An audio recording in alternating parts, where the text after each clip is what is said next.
you have a box full of your favorite assets, like your phones, your laptop, your home documents, your land documents and all, you won't want to leave that box in the open for everyone and anyone to have access to it or to even steal it. You would lock it, keep it inside the room, and allow only trusted people to have access to it. That is exactly what ISO 27001 control does for companies.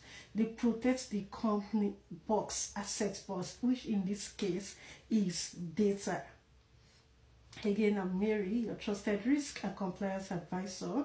So we've discussed clauses, and in this phase we will start talking about the Annex A controls. So Annex A is the part that lists the security controls. Think of it as a menu of protection measures. So the 2022 version has 93 controls, but hold on. Here's the key points. You don't implement them randomly. You don't just wake up and say, oh, as an organization, as a business, I want to implement 92, I want to implement 30, I want to implement 40 controls. No. What you do is you first assess the risk, then you choose the control that reduce those risks. So you already know the risks in the organization, you've assessed it, you know where you stand as it is. So what you need to do is you document your decision into something what we call the SOA, Statement of Applicability. When I was discussing clauses, I mentioned SOA, so you might want to check out the previous video for more details about SOA.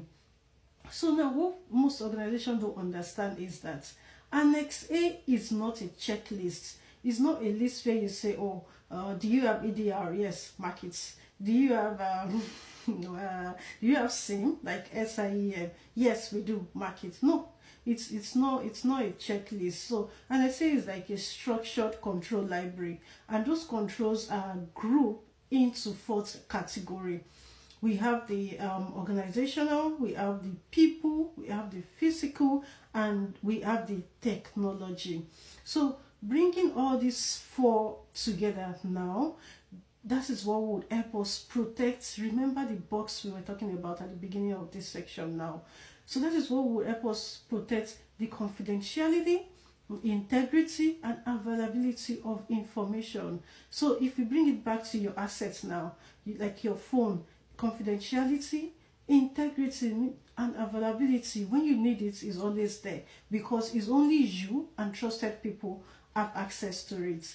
When you whatever you put there, let's assume you put your phone and you put your laptop in it, the integrity is intact, in the sense that you don't come back there and meet only laptop, you don't come back there and meet only phones, you meet everything you kept there. It has not been changed, it has not been removed, it has not been deleted, it has not, that is what integrity means in this case.